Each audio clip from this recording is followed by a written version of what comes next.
Hi everyone, I'm Mike Green, Public Information Officer in the Allen County Commissioner's Office, and welcome to Countyline, the program featuring news and information about county government. Well, to some highway experts, they are a better way of controlling traffic at intersections. To some motorists, they cause more problems than they solve. We're talking about traffic roundabouts like the one here at Marion Center and Adams Center Road. One thing everyone can agree on, we're seeing more and more of these across our nation, including here in Allen County. Dan Allen is Chief Construction Manager with the Allen County Highway Department, and he's here to talk to us a little bit about why we're seeing more roundabouts, why the experts feel that they're a better way of controlling traffic, and why we're seeing more of them here in Allen County. Dan, first of all, thanks for joining us. We appreciate it. You're very welcome. It's nice to be here.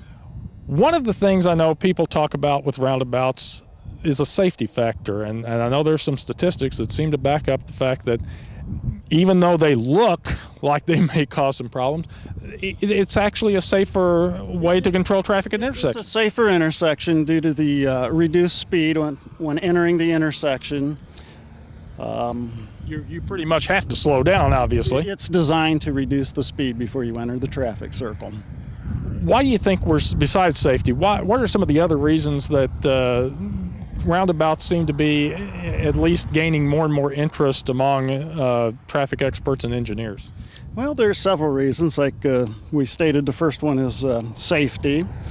A long-term maintenance on a signalized intersection for the county, we have to pay the electricity to operate the light, change the light bulbs, and maintain that signal. Another benefit is that the traffic's always flowing. You'll slow down and enter the intersection and go through it, but you're not waiting in the queue. So we could anticipate fuel savings to the taxpayer for not sitting there in line, and we may see some environmental benefits due to the exhaust. These really aren't new. I mean, people probably didn't recognize them initially, but if you think of some towns across the country that have town squares, those are sort of roundabouts. They're not roundabouts exactly like this one, but in essence, that's what they are. That's correct. The old circular intersections were known as circular intersections or rotaries. And the modern roundabout came into being about 1963. It was adopted by nationwide by England. And currently they have about 25,000 roundabouts in their country, and France has about 30,000. Here in the U.S. we have about 2,500. But as we said, we are starting to see more of them, especially out in rural areas like this. That's kind of different, isn't it? It's a little different, yes. Yeah, the roundabouts, probably we'll see a major benefit in an urbanized area versus our rural settings. And we are going to have several new ones, the north part of the county in connection with the road project that's going on there. Yes, Union Chapel Road, the intersection of Auburn and Union Chapel will have a roundabout, and then also Diebold and Union Chapel Road will also have a roundabout. The county's also, we're in the design process of constructing a roundabout at Huguenard, Bethel, and Till. So look for more of these when you're out driving. You mentioned the cost savings. Obviously, as you said, you don't have traffic lights that you have to deal with. You do have to buy a little more property, or acquire more property for this. Yeah, the construction cost is about the same. Our savings is in long-term maintenance. The roundabout takes a little more real estate in the beginning over a traditional intersection. Why do you think people are somewhat reluctant to accept these? I know they're quite a bit different than what people here in this country, as you mentioned. They kind of started in Europe and moved their way over here, but they're quite a bit different from what folks are used to. Is it just the unfamiliarity or the way that they seem to cause confusion as you're trying to figure out who's supposed to go when? I think it's just unfamiliarity. It's something new for all of us. If we come up and obey the traffic signage and the guide signs and the pavement markings, we should be able to negotiate it with no problem. And as you said, you do have to slow down when you come up to these. So obviously, you should not be going into them at a high rate of speed. That helps safety factor and helps everybody kind of figure out who's supposed to be going when and in what direction. Correct. In the roundabout itself, all entering traffic must yield to the circle. The traffic flows counterclockwise in the circle. Maybe the public, we're approaching a traditional intersection. We want to turn left. Well, when you enter a roundabout, you got to turn right to turn left. And maybe that's just some of the confusion. Make a NASCAR in reverse. You're always making a right turn as opposed to a left turn, but eventually you get to where you're going to. That's correct, yes. Well, Dan, thanks so much for your time. We appreciate it. Learning a little bit more about roundabouts, why we're seeing more of them, and how to get around them. Look forward to seeing more of these in the future. Thanks again. Great, thank you. Each year, the National Center for State Courts hands out its William H. Rehnquist Award for Judicial Excellence. The award's presented annually to a state court judge who exemplifies the highest level of judicial excellence, integrity, fairness, and professional ethics. And in 2012, this award is going to be presented to one of our own here in Allen County. Judge John Surbeck will be receiving this award from the Supreme Court Chief Justice Roberts in November in Washington, D.C. And Judge Surbeck has taken some time to join us and talk a little bit about receiving this award and the background for his nomination. First of all, Judge, thanks for your time. We appreciate it. Well, thank you for coming over. Appreciate it. Okay.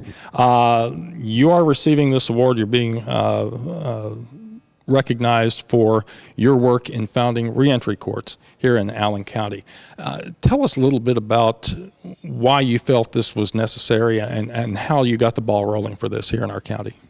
Well, actually, it began with Mayor Richard got in touch with several of his friends, an advisor at the Justice Department, Terry Donahue, and our Community Corrections Director, Sheila Hudson, desiring some new approach to crime reduction. That was an issue. Of course, it is always an issue. And Terry had been doing some work on returning offenders, had identified the fact that returning offenders are an identifiable group. They're a relatively small group, but they're a very high-risk group. They tend to recidivate. They tend to commit new crimes. Nationally, they tend to commit new crimes at a rate of about two-thirds. Two-thirds of them will return to the penitentiary within 3 years after their release from the penitentiary before. So we began a concept, and we spent from January of 2000 until July of 2001 designing the court. Indiana has what they call a community transitions program, which is an early release for folks from the penitentiary. It was essentially designed, in spite of its name, it really was designed to reduce the DOC budget, to get people out a little bit early and save a couple of prisoner days. And we had been utilizing that program at the request of the governor and the Department of Correction.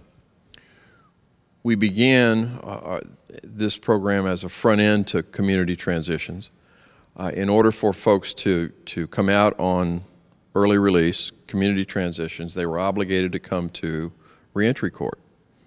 They come and appear, and it's all designed based upon the at least loose design of drug courts, where folks would appear on a regular basis instead of having a probation officer or a case manager or somebody, which they also have, but as well appear in front of a judicial officer.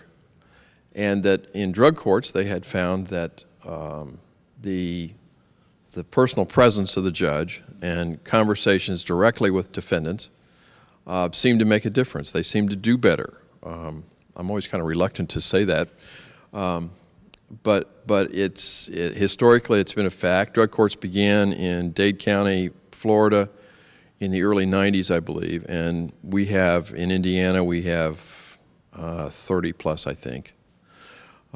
So we designed our program, at least loosely, on that process. When folks come out, they come to the Community Corrections Agency, where they're supervised. They're much more closely supervised than they are on parole.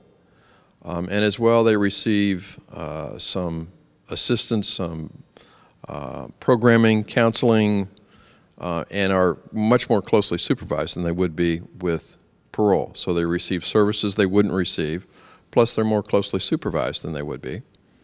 The program's about a year.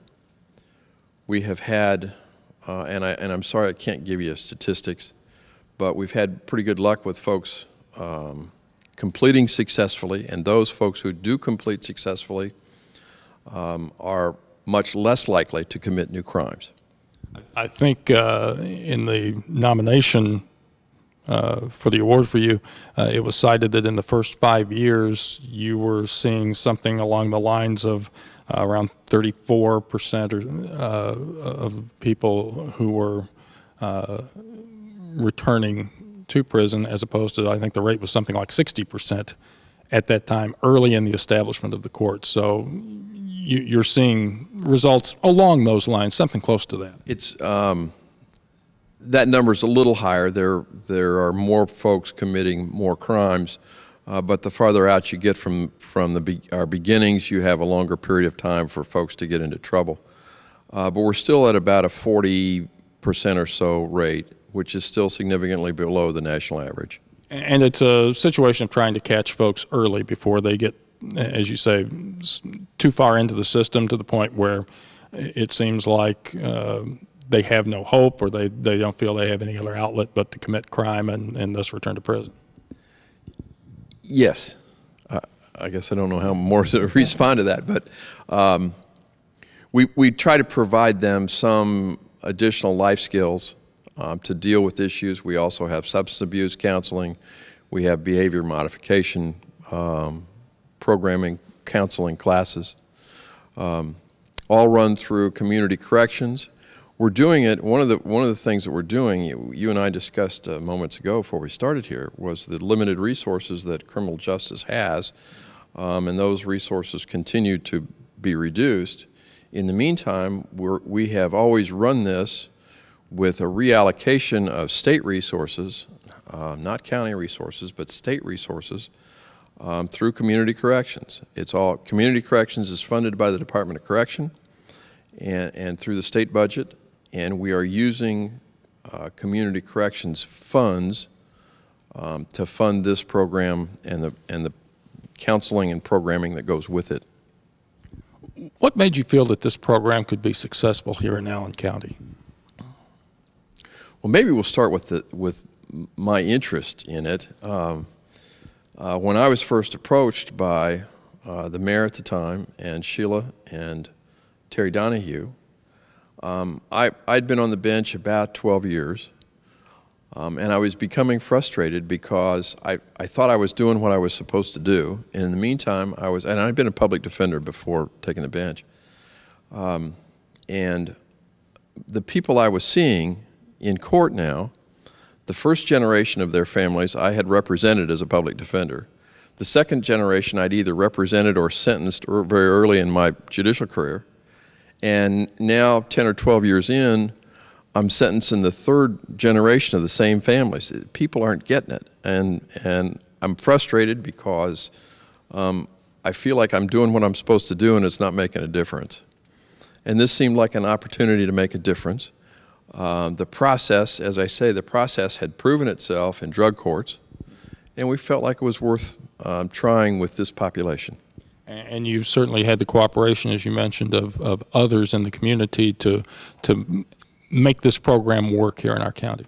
Absolutely. From day one, and I wasn't real sure how we would be received, but everyone we talked to, from the very beginning on, continuing to today, everyone has always been very, very positive because we are successfully addressing needs of a high-risk population, reducing recidivism, reducing new crimes, which increases public safety. And when we're talking about a high-risk population, and maybe we should clarify this for folks watching, we're not talking about hardened criminals. We're not talking about individuals who've committed very serious felonies in the community, correct? Actually, we are. Okay. We are, with very few exceptions, what we have tried to do is take everyone coming out of the Department of Correction, with a very few exceptions. Number one, folks who just don't want to come, because those folks tend to be negative. They tend to torpedo the efforts of folks that would like to make a difference, that would like to be different in their own lives. And some folks who are either physically or mentally just not capable of working with us. But we are open to almost everyone, to everyone who is physically, mentally capable of working this program. We've had folks who were convicted of and served a lot of time for things like murder, on down to more property crime type things. But we're taking everybody we can, because I think we can make a difference with everybody. Those who show a willingness to work within the program, work within the guidelines, and, like I say, try to improve their situation. Yes, sir. Do you run into situations where you can almost tell immediately whether this person is going to work out well in a situation just from your time on the bench and having gone through many of these folks? Can you get a sense for yourself as to whether or not this is an individual I think this program could help? I have knee-jerk reactions to lots of folks when they first come out. I try not to keep those, because sometimes they're right, sometimes they're wrong. We have had both kinds of surprises, if you will. One of the things we learned early on was when these folks come out, they first go on electronic monitoring, very close supervision with community corrections. And we had folks who were model citizens while they're on electronic monitoring, and within 24 hours of taking them off, they're back in jail, who needed that kind of real close structure. On the other hand, we have folks who are doing well and then all of a sudden just kind of fall off the wagon. Drugs, as you might imagine, drugs and alcohol are a significant issue, and folks just drop off. I do have folks who fall off the wagon and are able to get back on and get back into a rehabilitation type mode and successfully complete this. I've had the other thing that was kind of a surprise in all this was I've had, and I continue to have, even 10 years down the road, I'm having people who, when they graduate, they'll be quite emotional, and they'll say things to me like, I've never completed anything in my life. This is 40 and 50-year-olds. These aren't kids. These are adults who say to me, I've never completed anything in my life, and I've done this, and I'm proud of myself. So you can see the change that it is making in lives.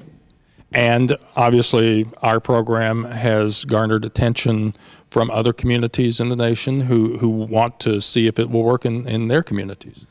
This has gotten very popular across the net. Number one in Indiana, we have an entire, thanks to the support of our Supreme Court over the years, we have a committee which I chair for problem-solving courts, which would include drug courts, reentry courts, mental health courts, as Judge Feltz runs,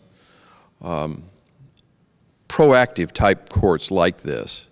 And we have a whole staff at the Indiana Judicial Center who assist us in creating and overseeing and certifying these types of problem-solving courts, including reentry courts.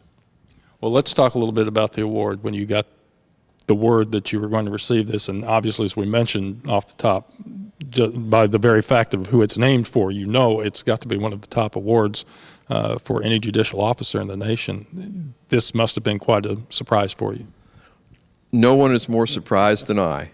I received a call. I received a call in the spring that I was going to be nominated by the new Chief Justice, Justice Dixon. And I was honored by the nomination. I had no expectation that it would go any further than that, and was truly honored that Justice Dixon would consider me for this kind of a nomination for the state. And then about a month ago, I got a call, and it was in the evening, I got a call from the Chief Justice, from Justice Dixon. Had no idea what he was calling about, had no expectation that it was about this, and thought it was any kind of other administrative type things, that this was the only time he had a chance to call. And as we're talking, I hear him mention National Center for State Courts, and I thought, oh my, this is that award. Well, I know it's a great honor for you and a great accomplishment for our community and for our court system here to have Reentry Court and to see how it's working and having an impact on the lives of people. And we congratulate you. We thank you again for your time and talking about Reentry Court, and we look forward to your future endeavors with the court and the things that come out of it. Thank you, Judge. Thank you. Well, we are into the month of October, and that means before long it will be Election Day here in Allen County, 2012, a presidential election year. And we are back with Beth Glugg, who's the Director of Elections here in Allen County. We spoke with Beth back during the primaries, or before the primary election took place, and now we want to kind of get an update from her as far as what to expect from the general election, and also let you know about a few important dates that you need to keep in mind if you plan to vote, and also something new with their award-winning website. First of all, Beth, thanks for taking time to be with us. Sure. Primary election here in Allen County back in May, not quite the same type of participation among voters as we had 4 years ago. A few reasons for that, I'm sure. Yes. Well, in 2008, Indiana was actually in contention, and there were still doubts as to who was going to be the nominee for the Democratic Party. So there was still a lot of attention in Indiana, but not so much this year. It was pretty much decided by the time it rolled around into May.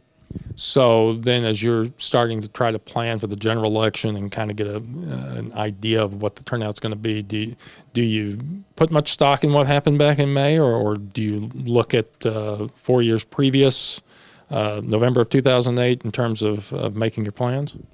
We always look at what the election was 4 years ago, because we want to compare election to election. And a presidential election is always one that people will vote in. So we're looking at 2008 and prior to that on presidential election years to make our decisions on our resources. So 2008, we had about 60% turnout, and so that was big. But we've had as much as 80% turnout in a presidential election. So we tried to take a look at previous years and just kind of gauge the interest so far that we see and determine how much, what kind of percentage turnout we think will be this year. And from a statewide perspective, you've got a gubernatorial election in which the incumbent is not running, so you have two new candidates. So a new governor will be elected, and does that seem to hype up interest for that race? Sure, and also a Senate race. In 2008, we didn't have a Senate race for U.S. Senate, and this year we do. So that is also another race of interest. And both of those highly competitive at this point. We've seen the ads, and I'm sure they're going to amp up during the coming weeks. Right. Okay, well then let's talk a little bit about, as we mentioned, some dates that folks need to keep in mind. You will have early voting again. Tell us a little bit about the schedule for that. Well, first of all, absentee by mail, that is going on that started in September, and so that will be going on through October. The last day that you can get us an absentee application is October the 29th, and that will give us time to get those ballots out to you and have you get them back into us by Election Day. Early voting in our office starts on October the 8th. And we'll go on, we'll have 2 Saturdays. That will be on October the 27th and November the 3rd. It will be open from 8 to 3. Normal business hours starting October the 8th will be from 8 to 4:30. And then the day before the election, November the 5th, we're open from 8 until noon for early voting in our office. And then there's always Election Day. And that is Tuesday, November the 6th. Polls will be open at 6 a.m. until 6 p.m. And if folks haven't voted in 4 years, they may not realize that you are in a different location than you were 4 years ago. That is correct. We have left the City County or Russo Center, and we are now located on the corner of Calhoun and Superior Street, right kind of catty-corny to the Bud Meek Center. And it's where the Building Department and Highway Department used to be located. That's for the county, in case you're familiar with those two. Right. It's in that same building, and voter registration is here as well. So if you need to register to vote, you have that opportunity here also. Right. You can do that up until October the 9th, and then at that point, voter registration closes. Now, as we mentioned, the Election Board's website has been updated, upgraded. This is a site that won an award, a national award, just, was it a year ago? Yeah, it was. We got an award for our mapping, what we called mapping the ballot. So there's some changes that we wanted to make to that, and we have made them. So I want to show those to you and your viewers about how exciting it is. Okay, well, let's take a look. Okay, Beth, first and foremost, we need to let folks know exactly where they find this on the internet. So what's the address? Well, we have a new web address, and it is www.allencountyvoters.info. Okay. So voters put in that information. They will be directed to our main page. And we've got some information here in nice big red letters that is probably the most questions that we get regarding voting. And the early voting options, as we discussed earlier, are all listed out here on the front page. And then also this view sample ballots will take you to the new web page that we've been talking about. So let's go ahead and click on the view sample ballots. And it takes you to our voter election information mapping site. And one of the new features that we have is that we can now verify voter registration. This is updated once a week from the state's voter registration files. So in order to do that, we're going to go ahead, and I need a last name and a house number and an age so that we can show you how this works. I shall volunteer mine. Green, okay. All right. 820 and 55. And we're going to go ahead and hit, whoops. Hit the check mark. Maybe we'll just hit enter. Wow. There it is. Even better. Okay. All right, and we'll hit Michael Green, that's you. That's me. Yeah, there we go, finally. We have a copy of the map, and this is an outline actually of your precinct. Right. That should be where your house is located, and it gives you the complete driving instructions to your polling location. Yeah, you've got a drop-down menu there that you can hide, but then when you bring it up, you'll see some of the other information that's available. Right. First of all, we have a picture of the actual voting location. We also are now able to give you step-by-step driving directions to your polling location. And of course, we have the details of where your polling location is. It's at this church. Also, above the top here, we have precinct information. And what's interesting about this is recently, last year, we actually went through a redistricting. And currently, you're in District State Representative 83. But you'll be voting for someone in District 81, and as of next year, you'll be represented by someone in District 81. So by going to this, you'll be able to see your current and your future representation if any of that redistricting affected your location. Okay. If you're also interested, we have copies or information on all your elected officials that are currently city, state, county and federal officials. And there's also some videos over here if you're interested about how to vote an absentee ballot if you are going to be voting absentee, or how to vote on the voting machine.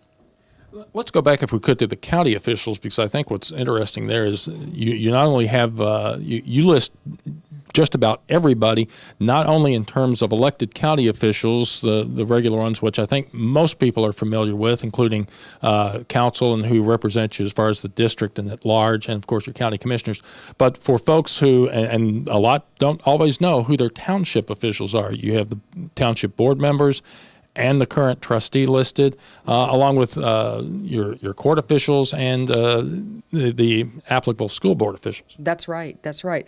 So this is a resource for people not only at election time, but also if they want to know who their representatives are throughout the year. We keep this updated all the time. During election time, though, it's also important if you are looking for a sample ballot, once you get here and you find out all your information, make your decisions where and how you're going to vote, you can get a copy of your sample ballot simply by clicking on General Election Sample Ballot, and it will bring up a copy of the ballot for you to look at. You can also print this out, take it with you to the polls, try to make it real easy for you. And again, you've got all the races. These are, I believe, you've got your federal. Yes, this is all the federal, state, and local races, including school board. And we have some retention questions that are also on the ballot this time. There's one question out in Huntertown regarding the utility board. That's the only public question that is on the ballot this year, or this election. Okay, Beth, you got a lot of information on that website, and hard to believe there might be a question or some information you didn't have on there. But if there is, how do folks get in touch with you? Well, they can always call us at 260-449-7329. And again, we're open Monday through Friday, 8 to 4:30 to answer any questions that they may have. They can also leave a voicemail message and we'll get back to them. And they can also email us at electionboard@co.allen.in.us. Beth, thanks for sharing this information with us. We appreciate it as always. Sure. Thanks for having me. And don't forget that website address is www.allencountyvoters.info. Everything you want to know about the upcoming general election is right there at your fingertips. It's a great resource. We hope you'll use it. Well, that does it for this edition of County Line. Thanks for watching. Remember, you can watch this program and all our previous episodes online on our video on demand service as well as our YouTube channel. Get there by going to allencounty.us. I'm Mike Green, Public Information Officer in the Allen County Commissioner's Office, and we'll see you next time on County Line. If I can figure out how to get around this thing again, let me see. He's not going. I'm going to go. And he said turn right, didn't he? I think this is how you're